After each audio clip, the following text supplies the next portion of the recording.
ye tuku so lo matu malu matu Mai le tua sama.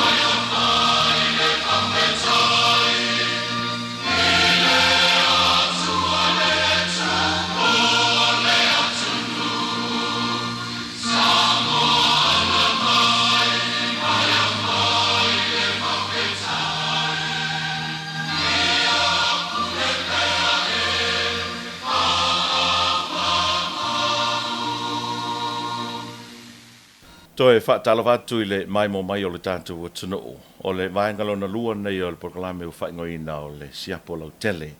O le talanoanga ma le teitai o le tuangai. Le sunga tu le pai ono Dr. Sailele Mali le ngoi. Whaatalawatu lau whionga le teitai o le tuangai. Ta so onga nei o le proklame soi fua manuia maro lava le whalau manuia. Ja, whaatalawatu fo i le whaawawina o le tātou proklame. Tau tele lau tau ngā luenga o whainei.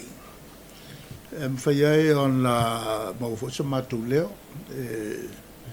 tali atua e nisi fo i o mta upu e langa mai e le tau vaenga lau tu stala. So visiri mua toa lau whianga, mai tau atu, masalo pu ovale, valus fu tau sanga lo soi fu, ale a tinga lue a pe toi malos, o tu mau alo malos. Ja, ole e moal malos.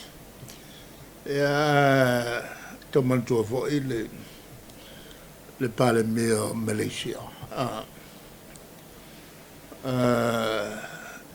Te loti lo no fo ingale te lua i fai lau launga il malo fatasi fo. Ai mo moatu la le pale mea Malaysia. Ofisiri atu. Ai maule li lea sa pale mea momoa. E fai asi feo lolo anno fo inga. Ono fai e ina le si fai ngai palota. A leo to e fo mai le iwa su tolo tau sanga.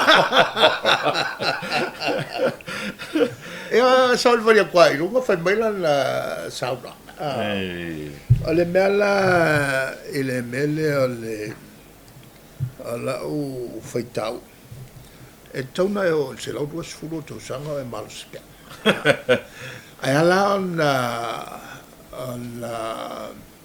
feingotais ia no to nga soifuanga len soifuai ai mai sal mele ole malos il tango le ava malos tele yo tatu tangata mali liu le tai ele tele o tatu tai na mali liu le masu tolu le masu fato sa yo le malos yo tango le whisky on la motua fili na ole totonga le olate mu fa solo a toilette e mal tele voila tangata e la vei il carne solate e a fo ele ia ma se ton fiti Malo, whaatai. O le ato mua atu ia ta noanga le whisiri lea lau whiunga po lau sunga waitu lepa. Li potina iei le vaiaso na se mawai tunei. Wha minista na iei tono le atunu. Se furutasi minista vatase malipalemia na i fafo anto Samoa. A fua iai. E le lava se fwai numera po se koram fo i lea mwhaino sui ai se fono ale kāpeneta. Mai minista e to whana to toi i Samoa nei. Na tupu lo vai taimi, ma le vai taimi o le tā pipi i le mea. e le mwhain tupu ona au te tāwhia i whainga malanga e aloala a whai o e ana mua pasia tauana le lalo i fo le valu o le a whai o minista el matu taimi E no foi Samoa. e no fo Samoa la fitu le tauna i lalo i fo fitu au a taimi la o sfutolu ia minista mal palmia tawalana le lalo i fo fitu al taimi la nei na matu whaapopoa le lua minista e tono le whaavae fo i le na pasi a Desemba e le fuafuanga la le ua tele ngā luenga e ono toi whaapopo le lana o mai le vaenga le fatinolo le avo vaenga na al fa vai ai ke enga al fa vai le ke isi ba e le la le tona i la lo i fo le o le vat tawana valu ia minsta en fai fono o la tilo atu i le mele o tupu pe o ia se manatu o le fai on fa nga mo meo of sota inga fo le fai na tapa e se minsta i fafo e mo sono finalo e le a ko ia le koro e langa mena fa tu la fono tau na fono a tol fono i il campionato fa pena fo il palmene tau na tol fa no mela e fono il palmene lo no venga la a fai ole a fai le finga le fai a na sota fa nga sota inga ine ona po e le kal finga ma fa vai ma kula fa lo no venga fai ala no le palmene min starta fa meri mai il fai l'autus ia le fontanga allora non è le tavola tosus fono al palme o se mea vai tele le ko nga ma fo e a fu mai le tulanga le ka fa vai le tulanga la sa o ta fia ma o fatto nuovo fo ia ve o tu si fa na tu e le ngata la o minsta o fa lu ngom tanga lu wa malanga minsta lu ma le fa lu ngom tanga e simi atu on taua ia le nofo i sa mo fai ngā mo le tunu nei lo le alu i fafo wa e le fapea o le ale alu tu sua sa mo le oile o le fong e o al fong ma o le tulanga fo le teloni e koe ngā fong o e fai nge e kai koru whaali ma ongo si furu ma kupu kausanga o le hekalango o le meka si ma wase e se iunga ia o le wha maongi ngā mea o le WTO e ova le duas full kausanga ai ngo walu la fe slau i fiku ave le mata upu le itiniva asa mo e fiu fale aku ka ko e faka o ingo la o ova le duas full kausanga faka akalia ka ko e o vola al fono le al pesa plus e duas full e foi kausanga faka a pasi le pesa plus e o mai kai milingi e le sai ngiu mai atu no o Pacific le foi la o mai le peso plus tu nei Samoa o le peso plus o le tato fenenga le New ma Australia e le to e tiu te ai ni o loa fa fengo fiena vatu tatu o loi fafo fengo fiena mai la tu o loi fafo e Samoa nei o fa fika uli la le yene e le kongiang kiuke a vakako o loi le kongiang kiuke New Zealand mai foi la o loa New Zealand le kongiang kiuke o fa fita u tele na la le fa la e ta to tu pe mo le mela le ma to faia e tu le luas fuli ma to sanga sa Somalia la luas fuli ma to sanga e al wai le pesa plus to a matalo le na tilo ile tu langa la le la sa ele ma to manatu ile unga inga le nga malo sia i ma to ia le kelo pising se on el kaimil nga ua leo toe whanau kako ki o ke ua langal tupe maua mai la fonga a company e sa ileta tupe maua al malo e mai se le tūlanga lea pasiane le telefon le tūla fono fo i lea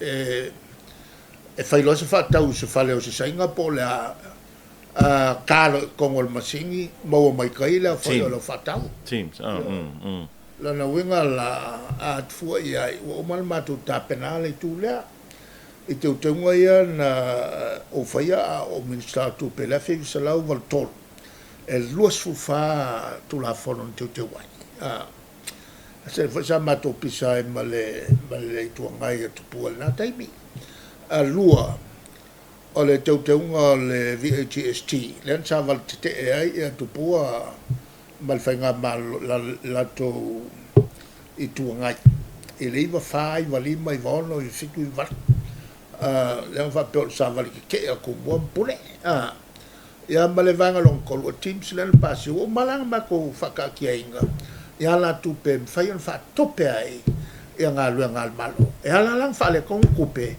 o le so fa alu i mele nga se tūlanga le lei se malo po o se teita inga o se malo lea vainga i le tele ato minista e malanga. Ele o se tūlanga lelei. O le tūlanga whainga tā. E mantua, e le mwhaino i whafose e longa tala mai e lea o malo. O la leo ke leo i loa. Po whaakanga e lea o malo, ia malanga ngai. A wa e le warrant se sangi e lea o malo. A wana te sila fiai. E leo a kore koro. E mawhai ala na dismissi e lea o malo. Le mingiska wat. Ai le ai se ia se a fo se fatangana. Wa sangi ai.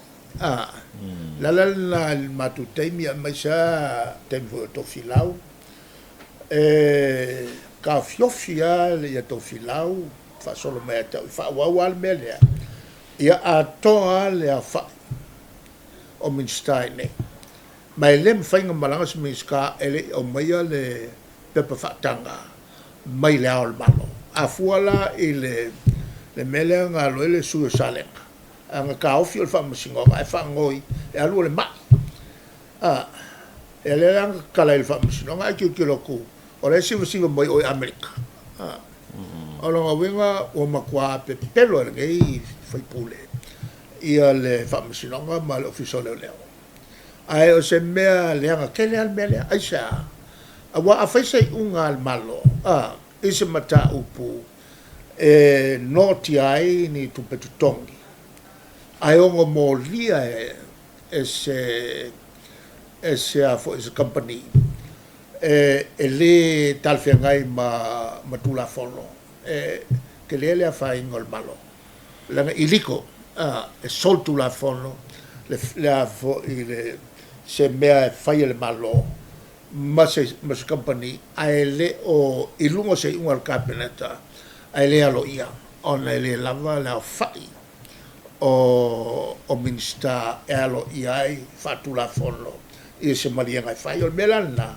e makaukia le mele fai ngai le malo e tawa ia fia me e si le fil le fia me ma ku kai le tau o mele o le tau fiofi o minista ia lava le avo le au fai o minista tauna i sa monei e fai se unha fa pela vol palmele e tofona ato le fai o fai pule e tono il palmene tu sai mal fa vai la ma kila mai e te tau ona ato ia la fai o fai pule con il palmene fa fai ngau sus fo Alo, fa tai le tani manino le vai ngale. Masano le simta upule ai wa fo na watu se fesili mai fo se finangalo la fionga me se le tu ngai lo ngai al mano. Il mata upule le pe so o le pau i se vai. Ai mai se le fatua amtalia ia suenga le fanau. Ai mo mai li poti ni se vai ngau sala fai. O pe le paua pe ma le paipa. Au le mai tau atu e pe o le sai o le atunu. E pe o le ave nga i le au fai ngā luenga le whaala po tonga o le malu si anga tau ele tisi. Wha matau sa o le vaenga. Sa au whalanga longo ele whamitalanga al minsta. Whanga ngoa ele tulanga la. O le mea le sa matou langa il palmene. O le oatu tonu il malo le ele la tel fitsu miliona tala o te unga tupe o le se mea. Il IPC. L'IPC. Le se mea. Oh. Le la wa e o i le wa amaka nga kangofia isi ke nga kupel ka kumalo. Tai pe o le te unga tupe le a fo i mo falvela tu fa fo sai. Wa apa el malo isi nga le nga fa pe nga fo ke nga kupe ya ale utos.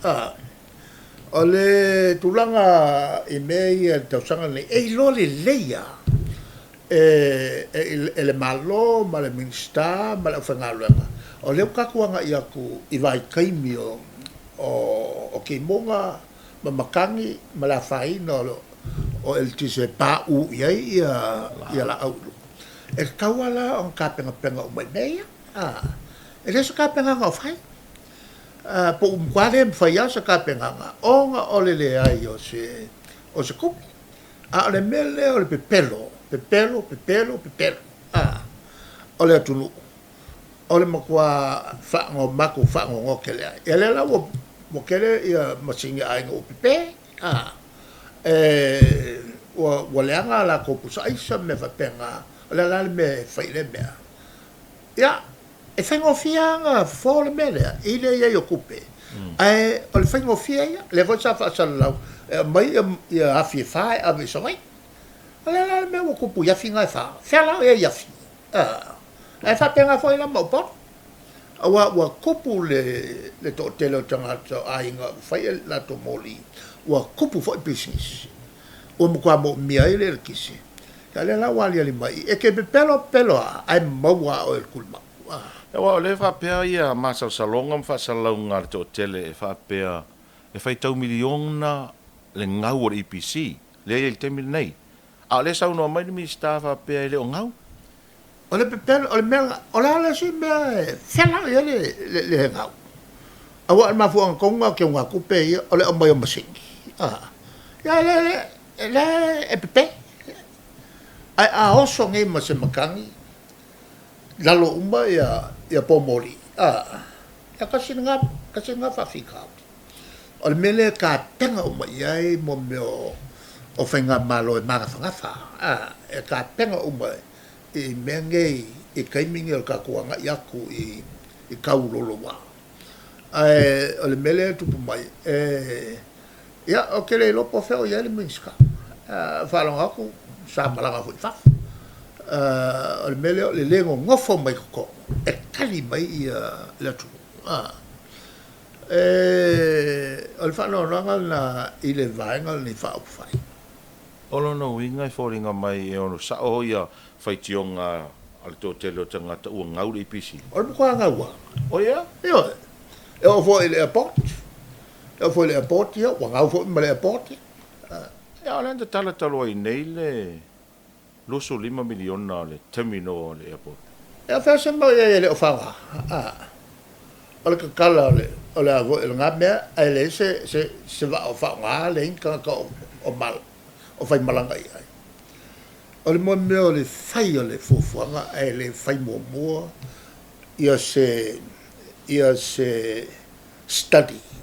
E kilo po le o ngā. Ma kua lea ia masia ngā halwanga kupe lea ngā whaarunge. Le mea kau ngā whai iai se malai wale le kau ngā whai ma whaau ma o kia mea. Le mea lea wa kupua. Ia whai mea la whaunga e kuai mo mea whaaka vo e pu e ai ia malosi mai le la. Ai whaavai lea, whaavai le o le loko. O le musu e whaunga ma le wale le ngā makua sefe ai. Fe malanga inga malpeng singi. Ai mai se aso ngei e ongo a whai ngai a kako wale le oi mai wale le o le malosi o le pua. Me ngā lea ngā lai o ngā paun kako wale le pua i whangali pua o i whaleolo. O le alua kui o i whaleolo mai i whangali o la fo e pua koe fo i mai loa. Ia le langa pa uai le si wale le i ukai momo. Pa ule si wale le o ngā uko soson. Ngā bali li wai kaka. O le mela ngā le ea fo i kawa kele le malai wale le o kia vea. O se malai wale le ea fo i mwhai o ngā whaunga. Ma ku i ki ai le kau o whi malanga eka. Ea o le mela le wakupu. Ia. O le mea leo leo le loko. E le whaia ni aki ngā e o ngā kau e se vaenga. A whaia ki ngā e mol whaunga e le atu nuu pa whai bofia whi malanga ina. Malo, whaaftai. O le visiri whai uelta talanoanga po le porkolame a whaamara tulepa. O le tau le soifuanga. O le ua saunei ia lipoti ma tanga ruenga malo le me tau tamau a inga whaapea ua palasi lalo ia le inflation.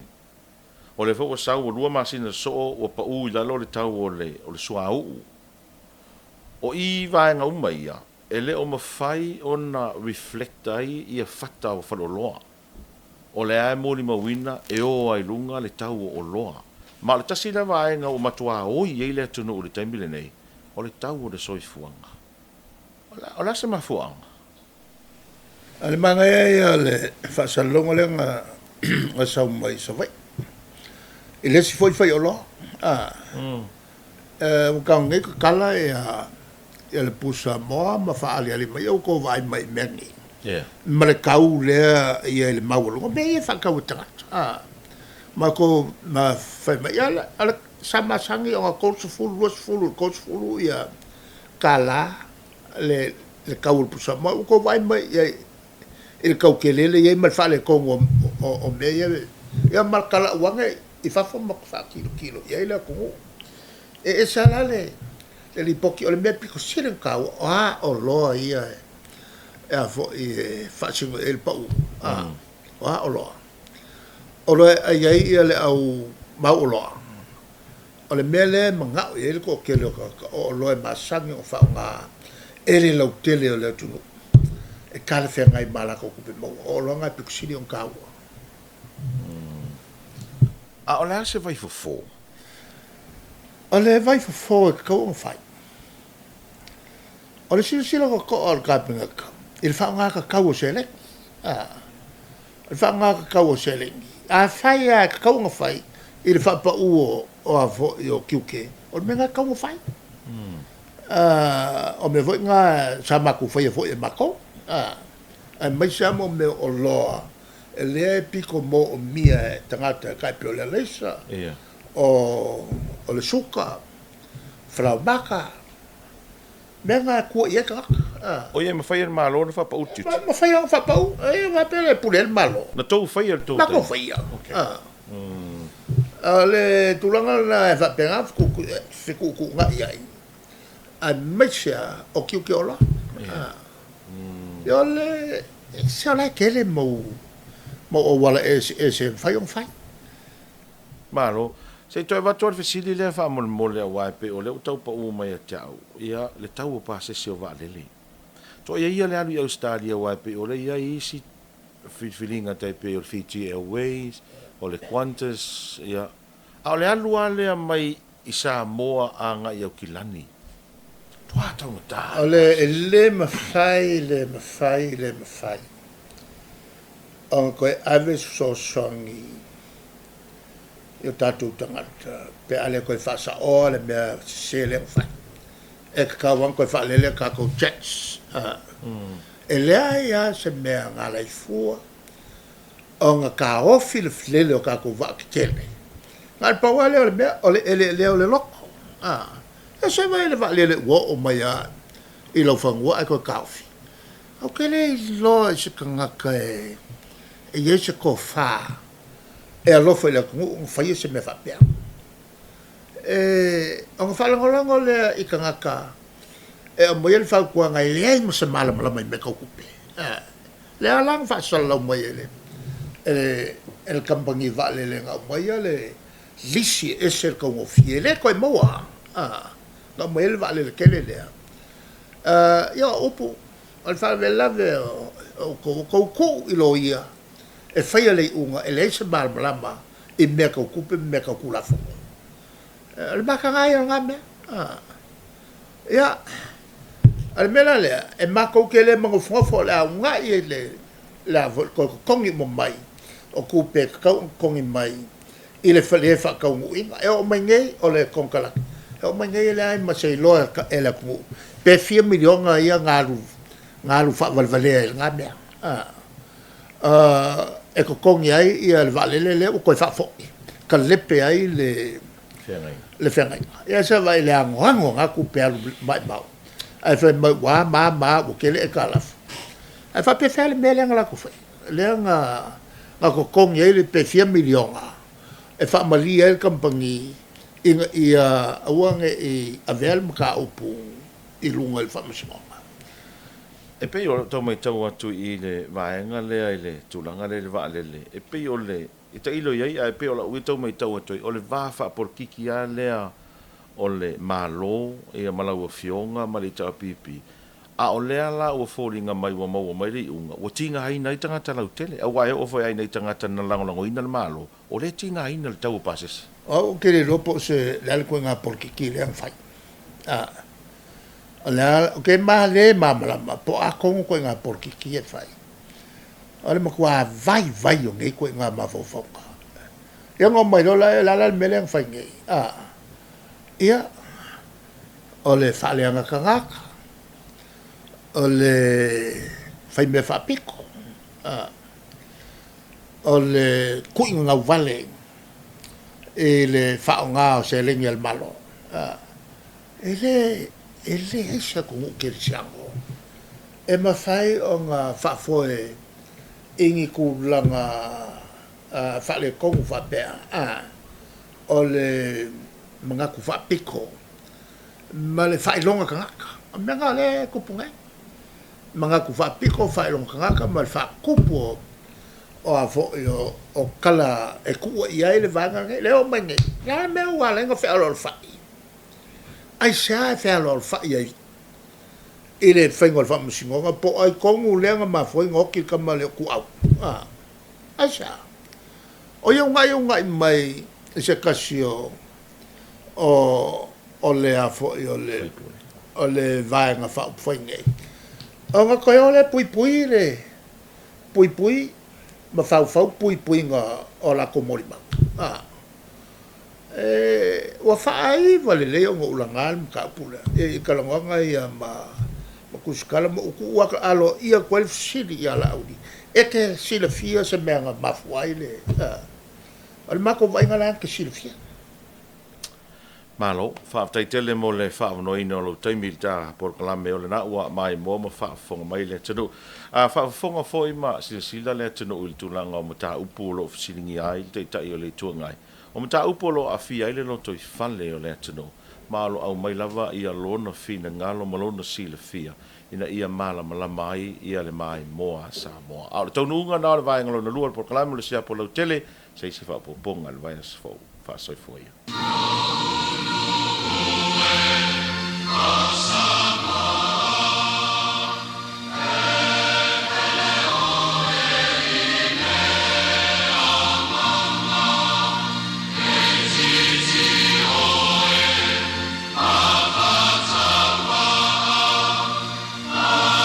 Ole matu kaya, wala ya yesu kuso, lo matu malu matu. mai